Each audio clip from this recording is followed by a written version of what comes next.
Pai, do Filho e do Espírito Santo. Amém. Ave Maria, cheia de graça, o Senhor é convosco. Bendita sois vós entre as mulheres, e bendito é o fruto do vosso ventre, Jesus.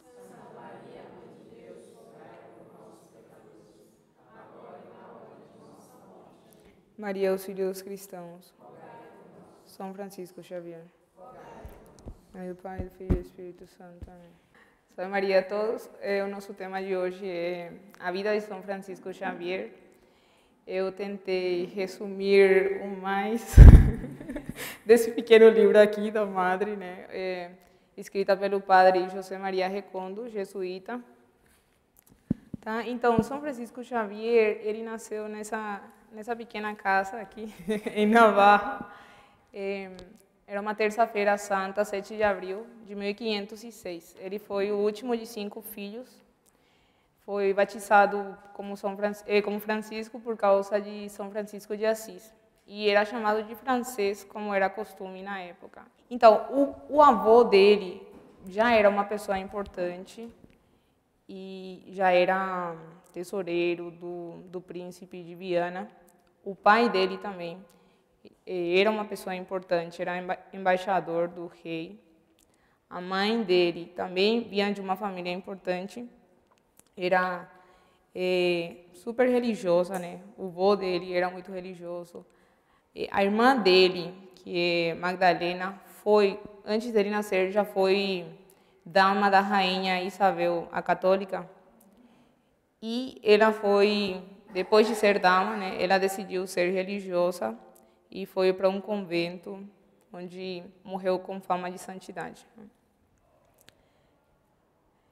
Então, a infância dele transcorreu no castelo, né? Eles tinham muita devoção na casa. A mãe dele fazia com que a casa dele fosse como se fosse um mosteiro. Então, eles rezavam as horas. Tinha o padre da capela, era chamado de abade, então parecia mais uma abadia mesmo. Eles tinham esse crucifixo aí milagroso, muita gente vinha em peregrinações. Até quando ele faleceu, esse crucifixo sangrou. Tinha muita devoção por São Miguel Arcanjo também. Essas imagens são próprias do castelo da época. Então, o pai dele faleceu quando ele tinha só 9 anos. Então, eram os tios mais que cuidavam dessa parte paterna. Quando ele tinha 19 anos, o tio dele, o tio materno, né, aconselhou. Era um doutor, né, um doutor navarro, super conhecido, Martim de Azpilicueta. E esse tio recomendou para ele ir estudar em Paris, na Universidade de Paris. Então, como estava tudo em ordem, depois de tantas guerras, depois de ter sido destruído até o castelo, como nessa idade dele, que tinha 19 anos, estava tudo muito tranquilo, então ele decidiu ir estudar em Paris. Quando ele foi, depois de só 3 semanas a cavalo, né? Ele chegou em Paris e estudou nesse colégio chamado Santa Bárbara. A Universidade de Paris era composta por esses colégios, e esse colégio aqui, Santa Bárbara, estava sendo alugada, estava sendo, digamos, o reitor lá era este Diego Gouveia, que era um português. Então, tinha muita gente de Portugal, aí, da Espanha também, nesse colégio. Aqui ele estudou por 11 anos. E como que era a vida tranquila de estudante dele? 4 horas tinha que acordar, né? Igualzinho, não sei, 4 horas. E aí vinha a primeira aula. 6 horas era a missa, vinha o café da manhã. 8 a 10 horas a segunda aula. Das 10 às 11 tinham disputas e outros exercícios. 11 horas almoço. Durante o almoço era lida a Bíblia, alguma vida de santo, né? Havia admoestações e castigos. Meio-dia tinham provas e interrogatórios. E depois tinha o descanso. E durante o descanso, a leitura pública de algum orador ou poeta. Das 15 às 17 horas era a aula, de novo. 17 a 18, disputas e exercícios. Tudo isso aqui era em latim. Se alguém falava outro idioma que não fosse latim, era punido com vara. Eles apanhavam por não falar em latim, se falassem no idioma deles. E aí, nesse colégio, era um monte de gente de vários lugares, de vários países. 18 horas era o jantar, 19 horas, de novo, interrogatório sobre algumas questões ouvidas ou disputadas. Das 20 ou 21 horas, tinham que ir dormir, depois de visitar o Santíssimo.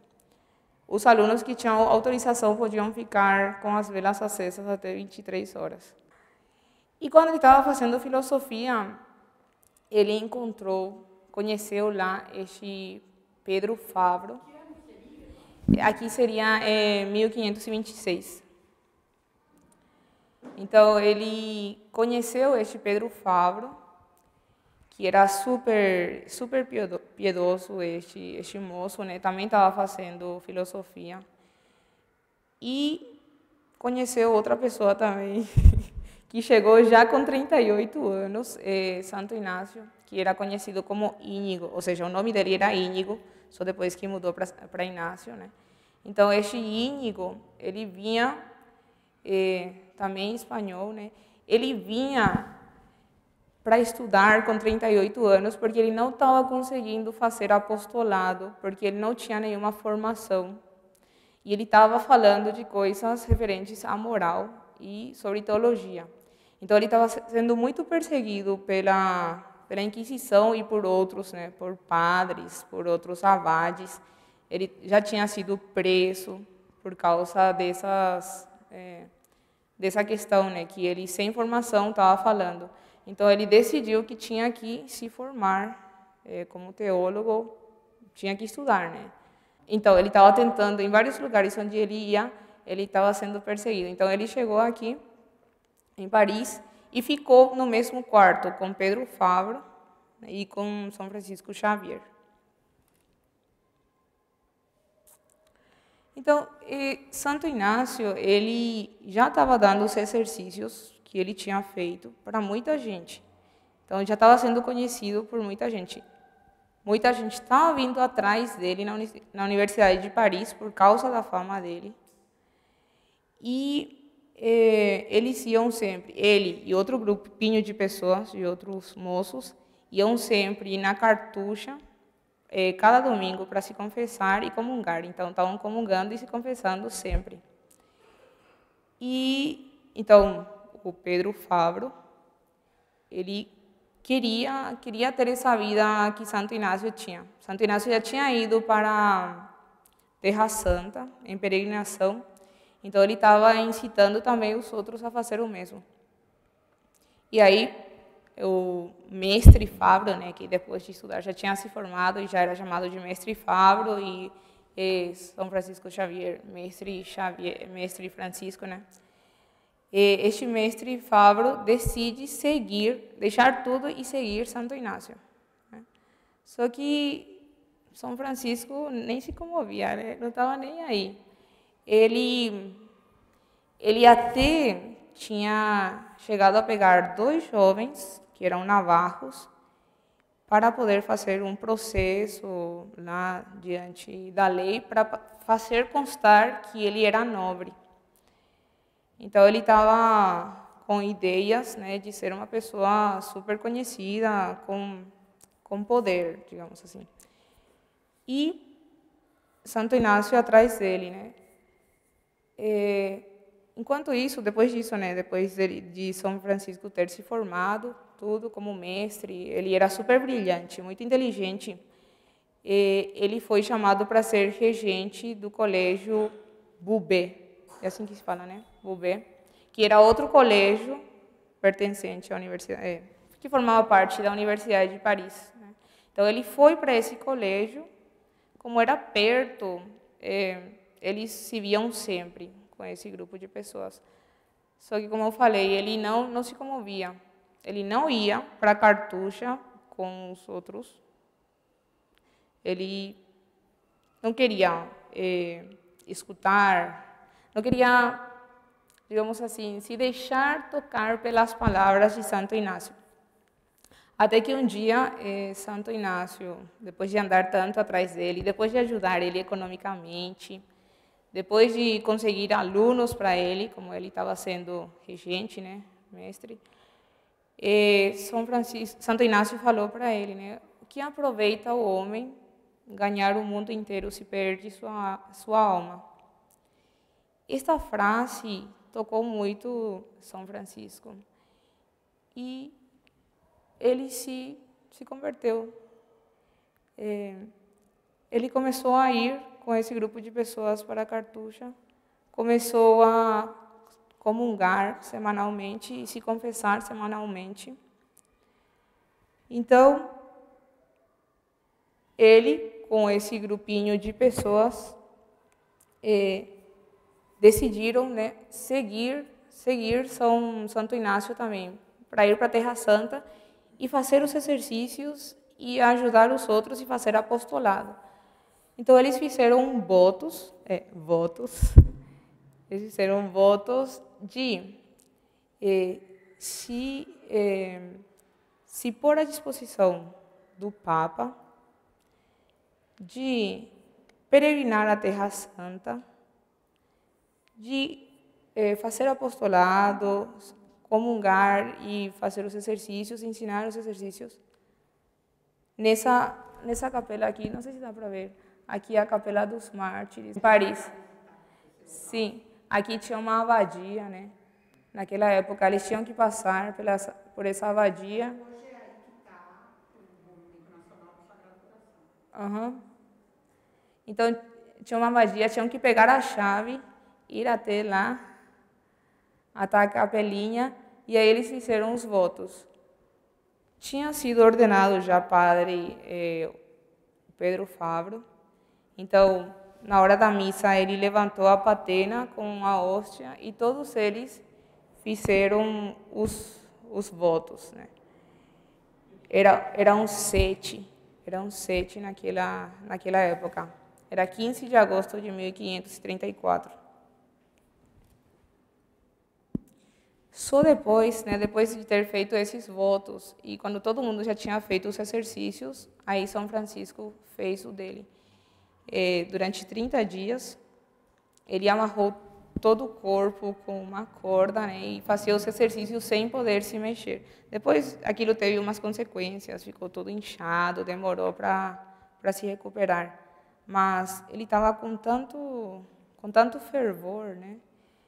Quando voltou dos exercícios, ele era outro homem, outra pessoa. Aí, eles estavam fazendo muito apostolado na Universidade de Paris, muita gente vindo atrás deles, já tinha um grupo maior, e Santo Inácio estava sofrendo de muitas dores de estômago. Então, os médicos recomendaram ele ir para a sua terra para ver se melhorava. Então, ele falou para o grupinho, né, de pessoas que ele iria visitar as famílias desses colegas, desses amigos, para pedir dinheiro para eles e para poder viajar à Terra Santa. Então, ele iria à Espanha, de Espanha ele iria a Veneza para esperar essas pessoas, e aí todo mundo tinha que ir de Paris para Veneza, onde eles iam se encontrar.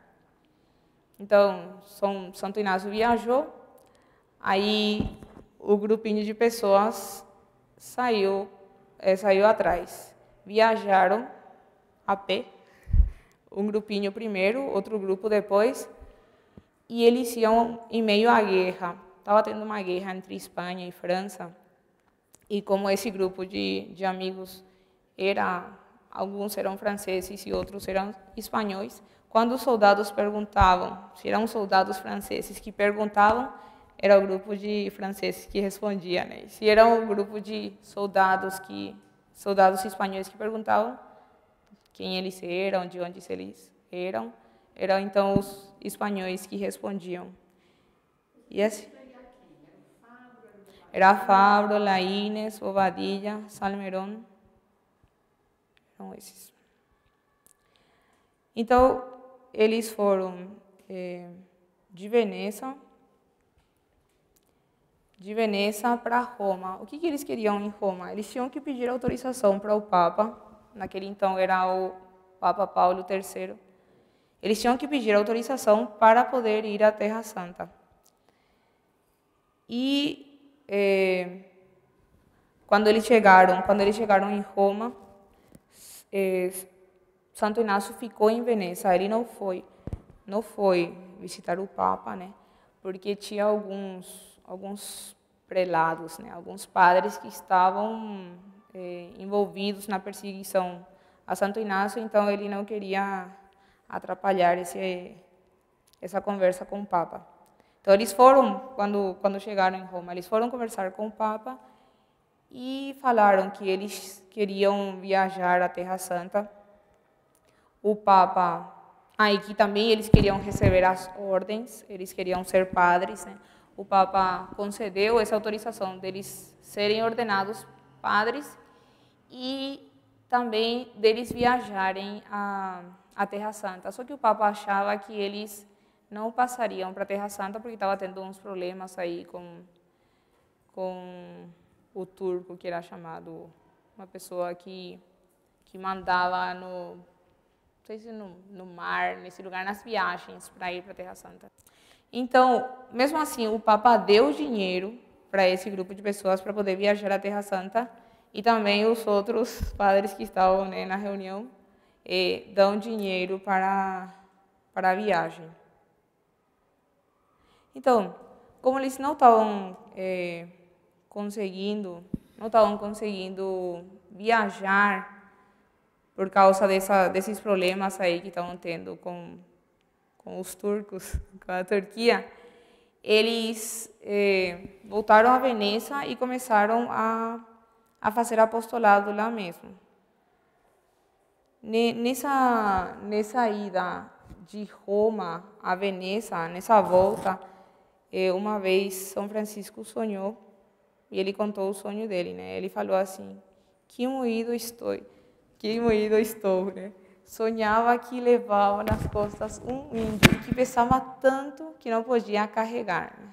Quando chegaram a Veneza, então eles receberam lá as ordens sacras, mas não estavam conseguindo ir à Terra Santa. Estavam esperando o melhor momento, mas não deu. Então, o que eles decidiram? Que iam se preparar durante 3 meses em lugares recolhidos para poder celebrar a sua primeira missa, para poder rezar a primeira missa. Eles, em Veneza, né? Em Veneza. Eles foram ordenados assim, todas as ordens menores, um atrás do outro, tudo rapidinho, né? Eles conseguiram um bispo amigo deles para ordená-los. Então, só que quando estavam fazendo esse recolhimento, que ia durar 3 meses, Santo Inácio lhes enviou uma carta falando para reduzir esse tempo em 40 dias só, para poder ir fazer outros apostolados. Aí, então, se separaram em grupos de novo, e São Francisco Xavier foi a Bolonha. Em Bolonha, ele estava rezando uma vez a missa aqui na Basílica de São Domingos, onde está a Arca de São Domingos, e uma terceira dominicana, é assim que se fala, a terceira dominicana? Uma terceira dominicana que era sobrinha de um pároco aí perto, de uma paróquia que chamava Santa Luzia, ela viu que que São Francisco Xavier rezava a missa com muita devoção, né? Com muito fervor. Então ela o convida para visitar este pároco, que chama Dom Girolamo. Dom Girolamo. E então São Francisco vai e conversa com este pároco. O pároco gostou muito dele e o chama para morar junto na casa dele, na casa paroquial.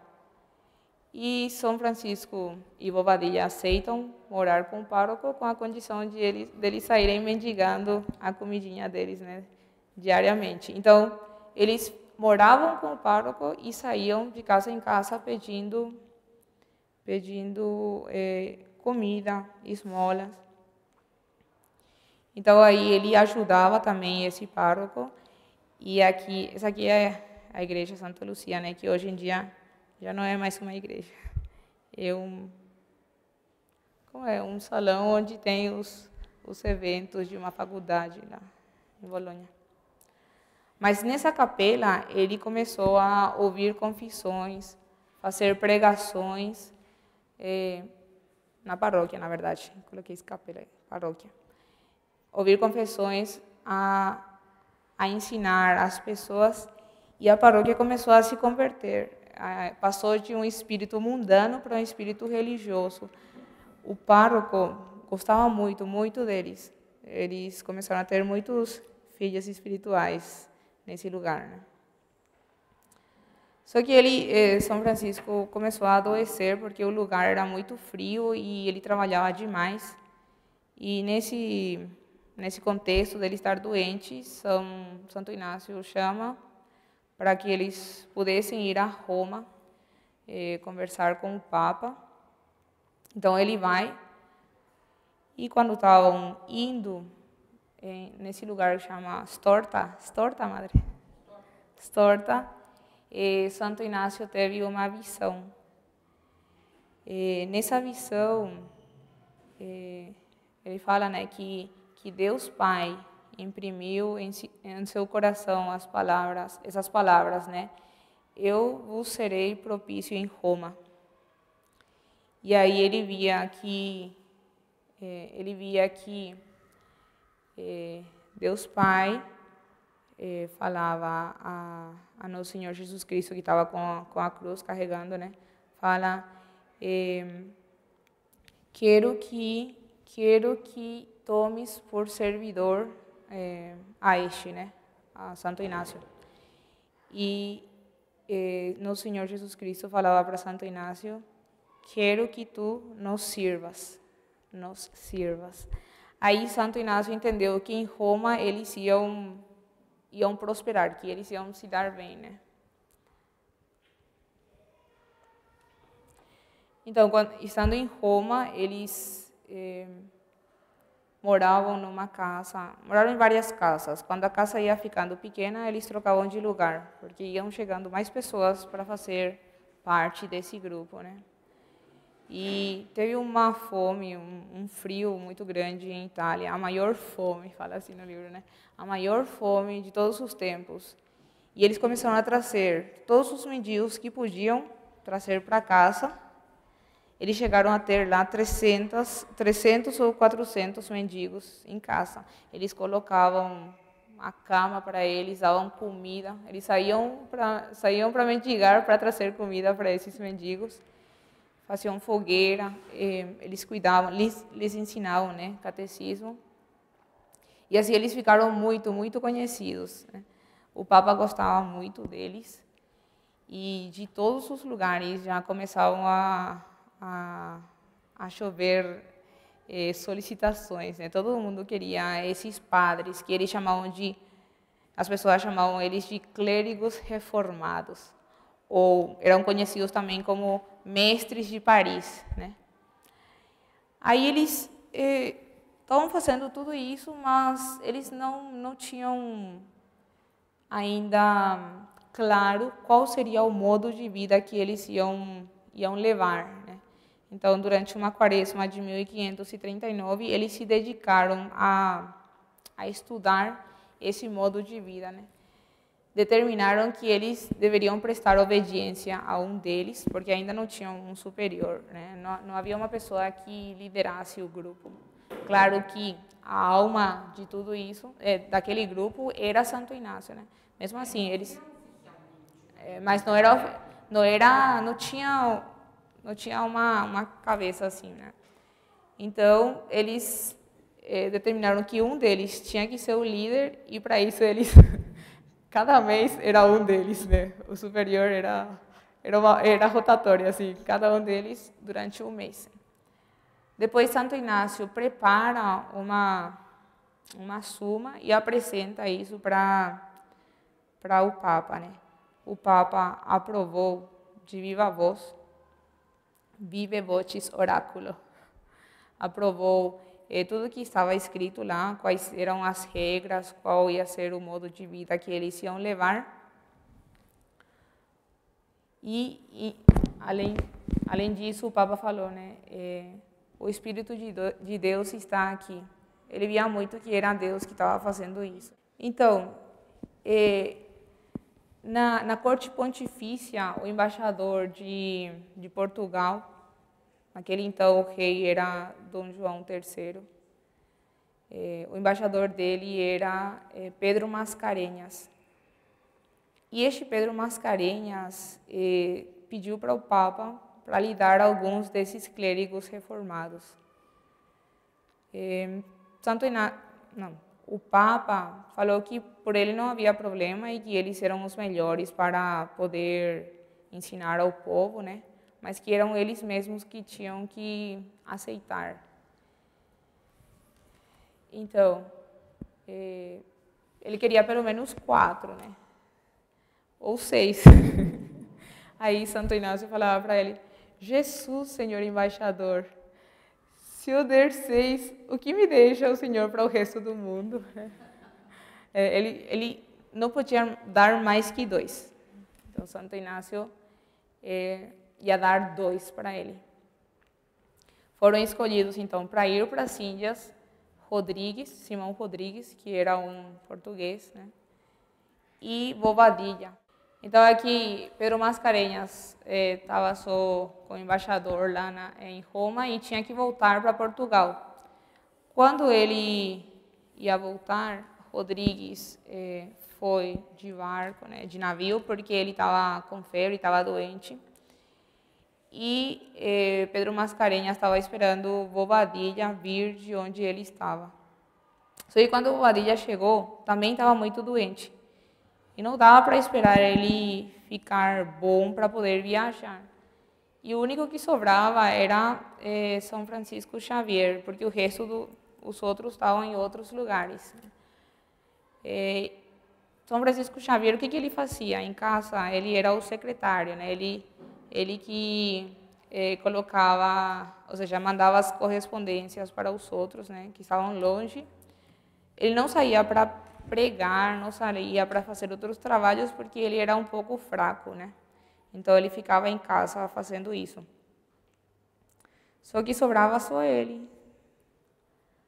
Aí Santo Inácio chama e fala para ele, né? Santo Inácio também estava doente. Estava todo mundo doente, não sei. Eu acho que é normal, viu? Esses religiosos ficarem doentes, não sei. Também estava doente Santo Inácio e chama São Francisco e fala: Mestre Francisco, o senhor vê, você, né? Ele se tratava muito de tu a tu, né? Você vê que o Papa pediu 2 de nós para ir para as Índias. E aí São Francisco falou: pois, eis-me aqui, né? Eis-me aqui. Então ele teve que ir. Ele começou a se preparar rapidamente, preparou as roupas, tudo, já estava pronto. Aí Santo Inácio chama, né, e vê que estava só com uma camisa e nada mais de roupa, né? E fala assim: assim, Francisco, assim, né? Então Santo Inácio mandou que lhe dessem mais roupas, começaram, acho que, a remendar algumas calças aí para dar para ele, mas ele ia assim mesmo, né, do jeito que estava, numa viagem curtinha, né, para as Índias, uma viagem que durava só 6 meses de navio, né, mas ele ia assim, né? Então ele foi a cavalo, né, com os outros. Ele foi junto com o embaixador e os outros grupos de pessoas, algum secretário do embaixador, e um padre também, o confessor. Um grupo reduzido de pessoas, eles foram a cavalo. Chegaram em 3 meses em Portugal. E lá, depois de 3 dias de chegar lá, o rei Dom João III os recebe, né? E o que o rei achava? Ele falava que, reformados os nobres, a maior parte do reino será reformado. Então ele pensava muito nisso, que se convertessem os nobres, que o povo também ia se converter, né? Então, o que eles faziam lá? Eles confessavam a corte, né? Eles pregavam e eram muito queridos, muito queridos. A corte estava totalmente já convertida. O rei gostava muito deles, a esposa do rei, né? Catarina de Áustria, gostava muito deles. Então, o rei queria ficar com eles. O rei queria ficar com eles. Aí, então, São Francisco informa disso a Santo Inácio, né? E Santo Inácio vai falar com o Papa. Como assim? Eles tinham que ir para as Índias, né? O Papa fala... o rei de Portugal que pediu que ele faça com eles o que ele quiser. Então, o que recomendou o Santo Inácio? Que Rodrigues ficasse em Portugal e que Santo Inácio passasse para as Índias, né? São Francisco passasse para as Índias. Falei certo?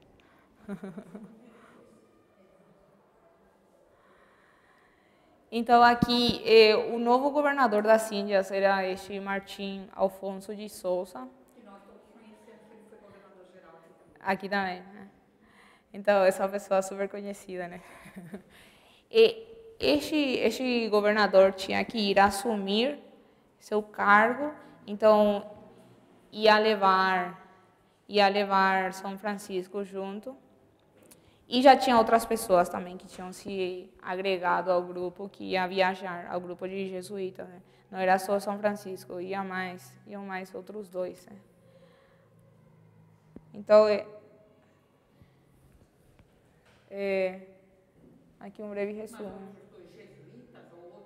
Tinha um padre que, Diego Fernandes, que fez parte dos jesuítas, e aí então ele já ia viajar como jesuíta, e também outro que chama Francisco Mancillas, que não era padre ainda, mas depois foi ordenado também, e também outro que eles chamavam de Miser Paulo, que também ia ir junto, que também foi junto, né? Também era meio ligado ao jesuíta. Ele era, não era padre, ele era tipo como um irmão, ele até quando se faz a despedida dele nas cartas, ele fala que ele não sabe fazer nada, o Mr. Paulo, né? Que ele não sabe fazer nada, mas que ele estava sendo escolhido também para essa viagem e que ele estava se sentindo assim, estava muito humilde, né? Estava se sentindo que não era nada, que ele não era nada, mas que estava sendo escolhido. Mas depois, quando ele vai para Goa, ele é até o reitor do colégio, né? Então, eles fazem a viagem quando estão no sul, aqui não dá para ver, mas no sul das ilhas de Cabo Verde, já perto da... como é? Não. É na linha do Equador. O mar fica em calma, eles não conseguem navegar e ficam durante 40 dias assim, parados. A comida começou a estragar, começaram a aparecer. Então, mas é perto da... Quando já tá falando assim, no sul das ilhas de Cabo Verde, perto de Guiné.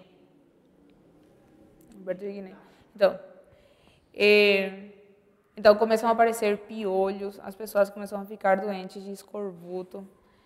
Então, assim, todo mundo doente. E São Francisco também não estava muito bem, porque ele ficou durante 2 meses com aquele mal de mar, que falam, né? Que ele fica com um enjoo. Ele ficou assim por 2 meses.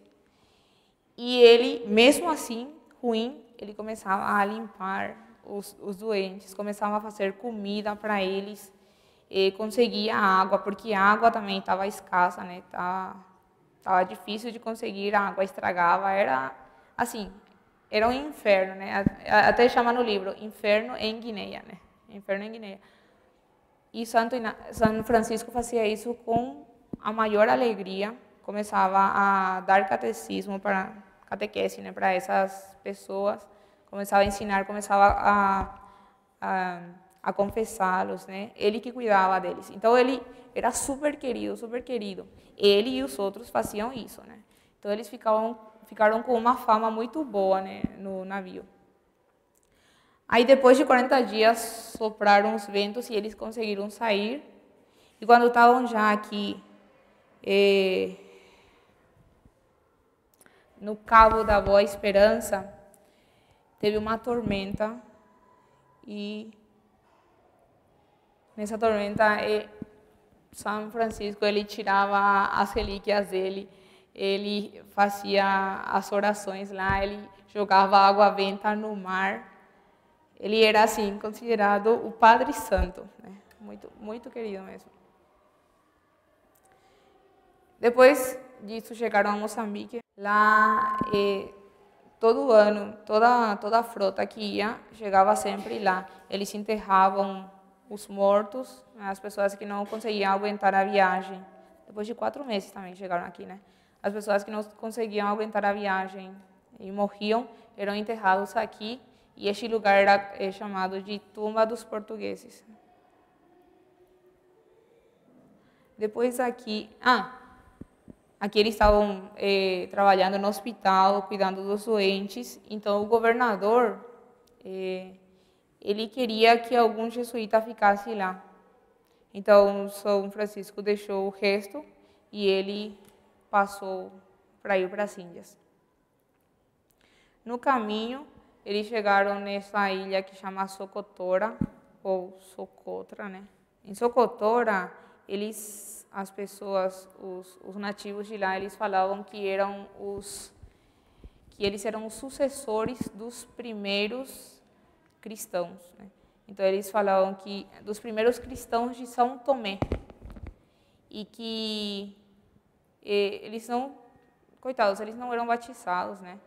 Eles tinham o nome de Tomé, os homens, e de Maria, as mulheres, por causa da devoção deles, né? Eles não eram batizados. Então aqui São Francisco começou a batizar já. E eles gostavam muito de São Francisco e queriam que São Francisco ficasse com eles. Só que o governador não quis que ele ficasse aqui, porque os mouros estavam muito perto, atacando sempre aqui, então era meio perigoso, né? Então ele não ficou e foram para Goa. Chegaram a Goa e a primeira visita foi para este frei, o bispo, né, Dom João de Albuquerque.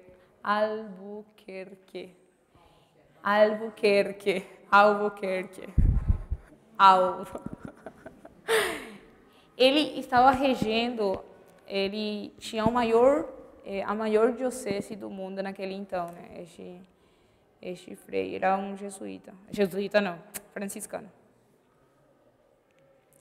Que São Francisco pensava? Que, imagina, São Francisco estava indo, eu não falei isso, mas ele estava indo como legado pontifício. Ele podia podia dar excomunhões, ele podia resolver casos difíceis lá, tudo que o Papa tinha dado. Mas a primeira coisa foi se submeter ao superior do lugar, né? Então, o que viu São Francisco? Que o maior mal daquela sociedade em Goa era a falta de instrução religiosa.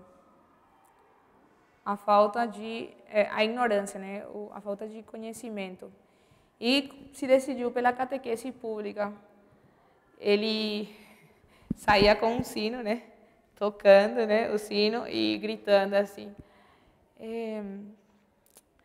pelo amor de Deus, mandem seus filhos e seus escravos para a catequese. E aí, à tarde, ele dava essas catequeses públicas. De manhã, ele ia no hospital.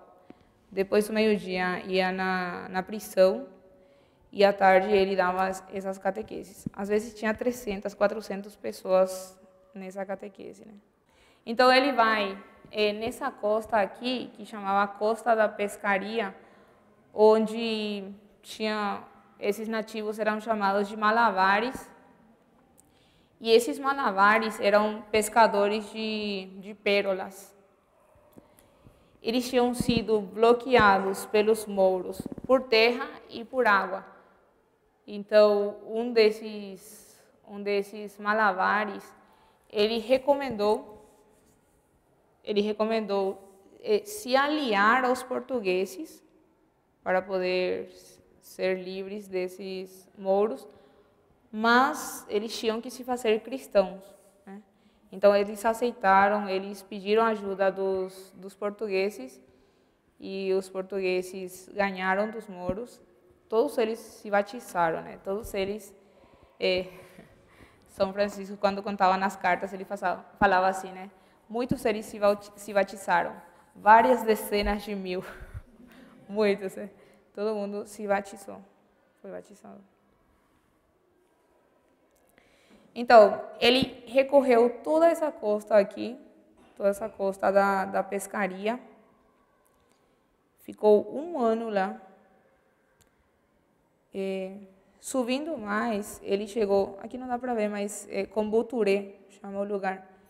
Em Combuturé, ele ficou um ano entre esses nativos que eram chamados de paravas. E o que ele fez? Ele tinha umas pessoas que o ajudavam, que ele usava como intérpretes, né? E com eles, ele fez um catecismo. Durante 3 meses, ele se dedicou a fazer esse catecismo, onde ele fez a tradução em Tamil, e corrigia. Quando ele ia aprendendo a língua, ele ia corrigindo esse catecismo. E ele ensinava. Chegava no lugar e ele começava a ensinar lá. Ensinar seu catecismo, né? Entre esses paravas, ele era muito querido. Ele falava nas cartas dele, né? Quando chegava aos lugares, os rapazes, os muchachos, né? As crianças, na verdade, né? Não me deixavam rezar o meu ofício, nem comer, nem dormir, pedindo para lhes ensinar algumas orações. Então, ele não tinha sossego, né? Ele só se dedicava a ensinar as orações e a batizar. Tinha tanto trabalho, que ele assinava as cartas dele assim, né? Espero que, se nesta vida não nos virmos, seja na outra, com mais prazer e descanso do que temos neste mundo, né? Se agora não temos descanso, depois talvez haja, né? Então, aqui em Combuturé, tinha uma senhora que não conseguia dar à luz, não era batizada, né? Ele, sempre que ia batizar, ele rezava, ele lia algum evangelho, alguma parte do evangelho, fazia algumas orações e depois batizava. Ele batizou esta senhora e apenas essa senhora foi batizada, ela deu à luz, né? Depois ele vai subindo aqui, ele vai aqui a este lugar que chama Tuticorim, chamava, né, Tuticorim, e vai batizando, né? Este lugar, Tuticorim, era pagã e tinha os brahmanes, que eram os sacerdotes, brahmanes, que tinham os seus templos, né? E tinham os seus deuses, que ele falava assim que cheiravam mal, né? Porque estavam impregnados, os deuses deles estavam impregnados com óleo de coco. E esses brahmanes davam comida para os seus deuses comerem, né? Ele falava assim que todas as invenções e aberrações demoníacas estavam elevadas ao culto, né? Que era de fato assim muito muito feio, muito repugnante, né? E quando uma pessoa ficava doente, essa pessoa tinha que dar dinheiro para esses brahmanes, para que seu Deus lhe curasse, né? Lhe sanasse. Então, o que ele fazia? Como ele ensinava, ele chamava as pessoas com o sino sempre e ensinava. Sempre o que ele mais tinha era crianças. Então, as crianças gostavam dele e ele mandava essas crianças ensinarem em casa as orações.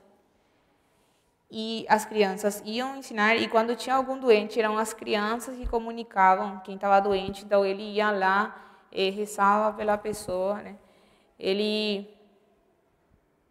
O que ele fazia? Ele chamava esse grupo de pessoas, as pessoas vinham, e ele ia fazendo devagarzinho, né?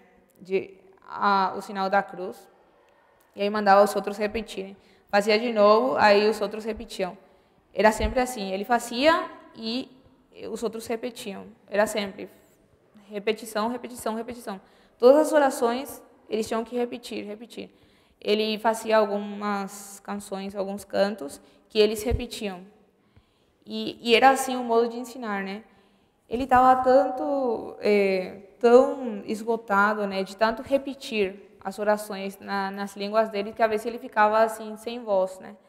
E estava batizando tanto que às vezes ficava com dores no braço. Ele falava assim: muitas vezes me acontece que meus braços estão cansados de batizar e não consigo falar de tantas vezes dizer o credo e os mandamentos na língua deles. Aqui em Tuticorin também ele ressuscitou uma pessoa. Quando perguntavam para ele se era verdade que tinha ressuscitado, né? Ele falava assim: não, a pessoa só estava dormindo, eu não fiz nada, eu só recei, eu acordei, né? Ele não falava que tinha ressuscitado as pessoas. Às vezes as pessoas, alguns homens, ressuscitou 3 assim, eram picados por cobras, e aí ele os ressuscitava também. Sabe aquela cobra naja, que eles chamam de capelo, cobra capelo? Então, eram assim.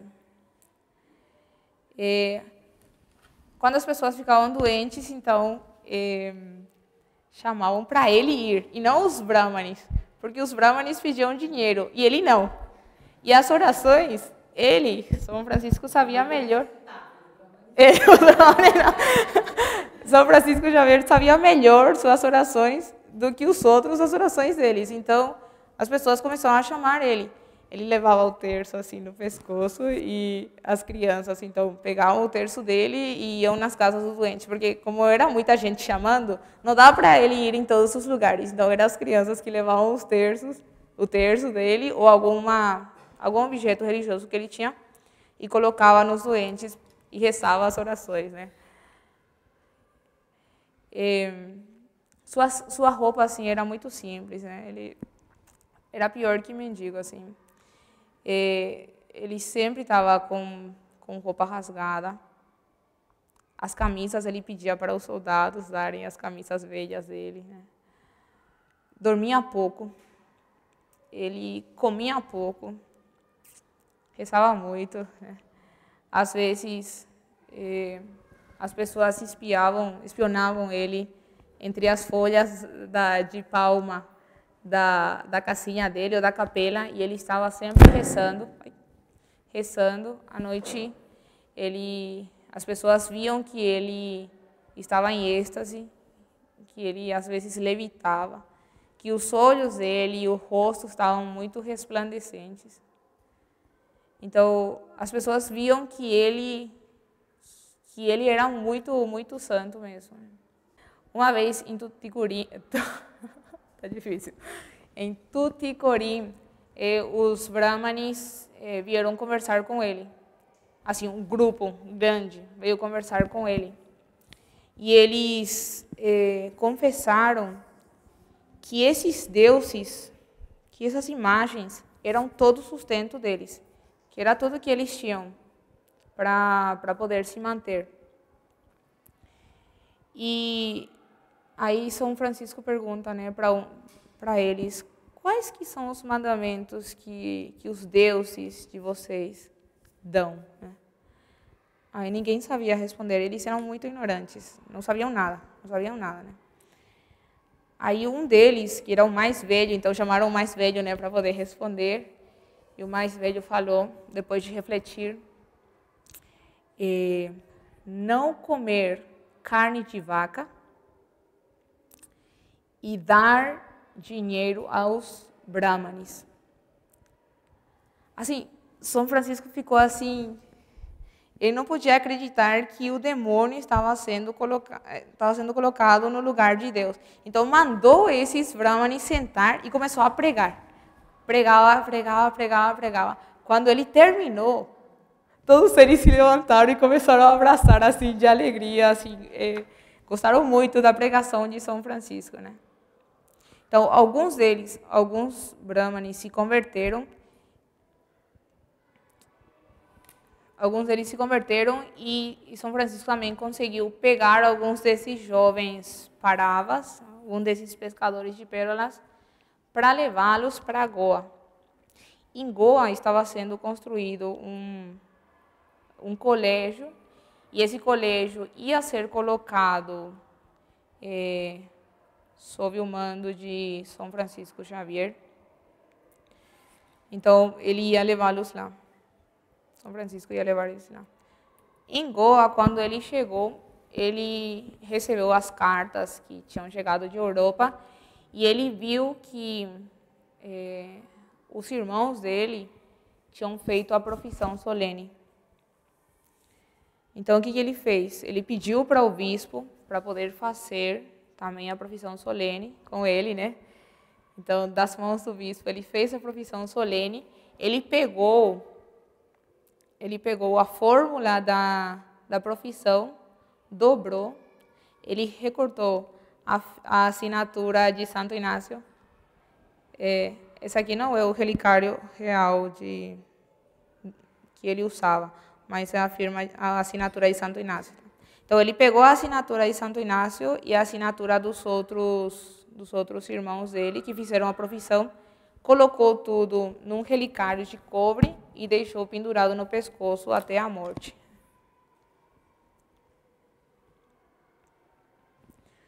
Aí depois ele vai para outros lugares, aqui ele conversa com os reis dos lugares, e esses reis e as pessoas, né, que mandavam nos lugares eram muito, como que fala, volúveis, madre, que mudavam muito de decisão. Então, quando esses reis autorizaram que os súditos deles fossem batizados, ele já foi para batizar. Então, o que ele fazia? Ele chegava no lugar e falava assim: me mandaram para que os fizesse cristãos. Então, começava a batizar, sem nenhum... sem nada, sem nenhuma instrução, nada solene, nada. Começava a batizar antes que esses reis mudassem de decisão, né? Então, de ideia. Aí ele batizava, tinha dias que ele batizava a aldeia inteira. Ele escrevia o nome da pessoa, o nome novo, em folha de palmeira e entregava, né? Então, batizava, entregava o nome para todo mundo assim, em folhas de palmeira. Só que assim,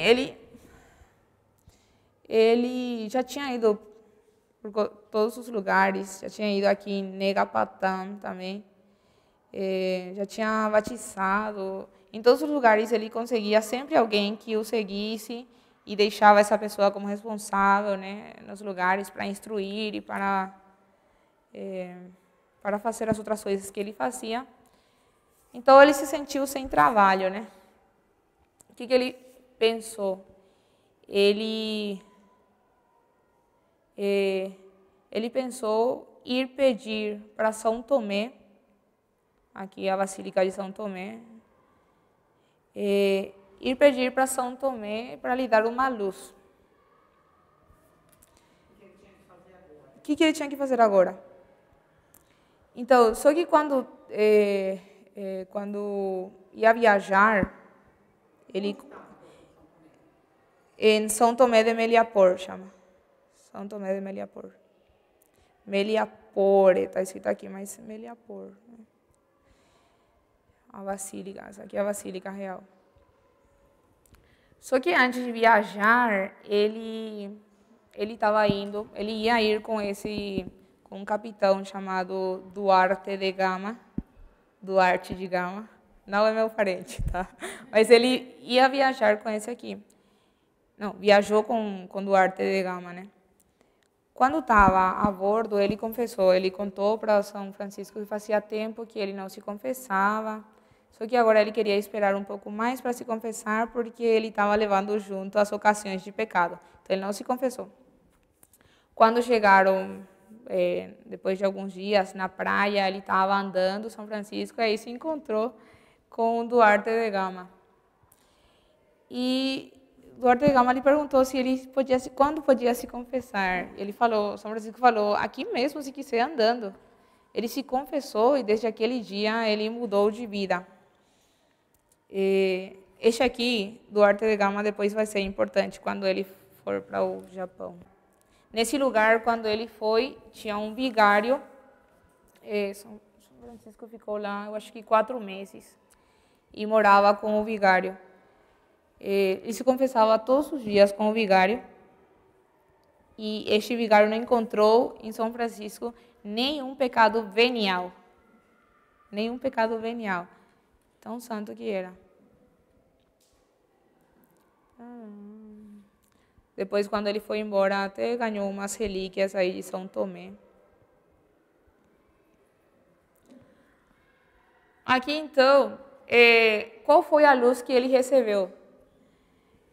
A luz que ele recebeu foi ir para Makassar. Ele ia ir a Makassar. Só que quando ele já foi para Malaca, para poder conseguir um navio para ir lá. Só que ele as notícias que vinham de Makassar não eram muito favoráveis. Então, ele não foi para lá. Como ele não podia parar quieto, ele foi, então, para Amboíno. Ele foi para Amboíno, de lá vai para as Molucas.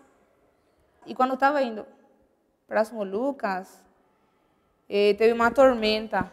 Então, o que ele fez? Ele pegou a cruz do pescoço e ia vencer a água, né? Quando ele fez isso, caiu a cruz e a cruz se perdeu. Aí, no dia seguinte, eles chegaram nas Molucas e estava andando na praia. Aí, de repente, sai um caranguejo da água com a cruz entre as pinças, aí em direção a ele. Aí ele pega a cruz, aí o caranguejo volta para a água. Assim, as pessoas, claro que tinha testemunhas, né? Porque senão ele não ia nem contar, né? Aqui a língua malaia também ele conseguiu aprender. Ele fez aqui 1.200 batismos. Né? Então, daqui ele passa para uma ilha que chama Ternate, que não dá para ver aqui porque o ponto vermelho tampou a ilha. Ele vai lá, aqui ele batiza uma rainha maometana que se converteu. Depois ele vai para outra ilha, Ilha dos Moros. Aqui em Ternate era uma ilha vulcânica, E a ilha o vulcão estava sempre assim fumegante, né? E quando os nativos perguntavam o que era aquilo, ele falava que era o inferno, onde vão as pessoas que adoram os ídolos. Então acho que as pessoas ficavam com medo, né? Ele volta para Malaca e lá lhe apresentaram este japonês aqui, Anjiro. Anjiro.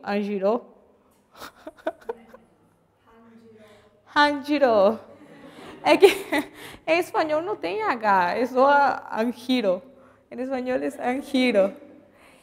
E era um samurai de 36 anos que estava fugindo do país dele. estava fugindo da justiça, né? Aí ele foi convidado por uns portugueses para fugir do país dele. Ele veio e no caminho quando estava vindo do Japão para as Molucas, as pessoas do navio começam a ensinar para ele o que era ser cristão. Então ele ficou muito interessado, né? E ele quis receber o batismo. Quando conheceu o padre Francisco Xavier, ele perguntava tudo para São Francisco, né? São Francisco falava que ele era curioso para tudo, que assistia a catequese sempre, e São Francisco achava muito surpreendente o jeito de escrever, né, dele. Não sei. As coisas que São Francisco falava e ele escrevendo com aquelas letras estranhas lá, né? Ele achou interessante e gostava muito desse Hanshiro, porque ele estava sempre em toda a catequese que ele dava, o outro estava lá, né? E escrevia tudo e perguntava sobre tudo, né? E São Francisco perguntou se ele fosse para o Japão, se São Francisco fosse para o Japão, junto com Hanshiro, se os japoneses iam se converter, né? E Hanshiro falou que depois de fazer muitas perguntas, depois de ver o modo de vida dele, que aí iam se converter. E se a vida dele coincidisse com o que ele ensinava, né? 2022. Aí ele vai para o colégio de Santa Fé, em Goa, de novo. Ele estava em Malaca, vai para Goa. Esse aqui é o colégio de Santa Fé, né? Hoje em dia só tem a fachada assim em pé. Está lá como ruínas, né? Aqui, ele voltou aqui, depois o Hanshiro e os escravos dele que tinham ido também são batizados, né? E eles falavam, olha só que interessante, eles falavam que o melhor da fé cristã era a confissão e a comunhão. Aí viagem ao Japão.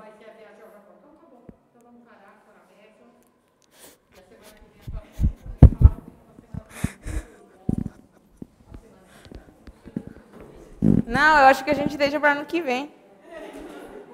Ano que vem.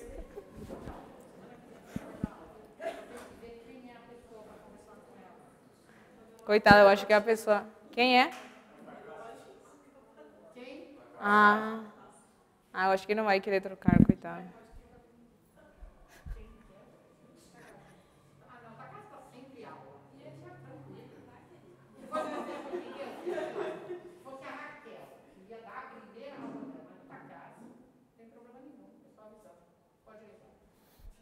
Pai, do Filho e do Espírito Santo. Amém. Maria, cheia de graça, o Senhor é convosco. Bendita sois vós entre as mulheres, e bendito é o fruto do vosso ventre, Jesus. Santa Maria, Mãe de Deus, rogai por nós, pecadores, agora e na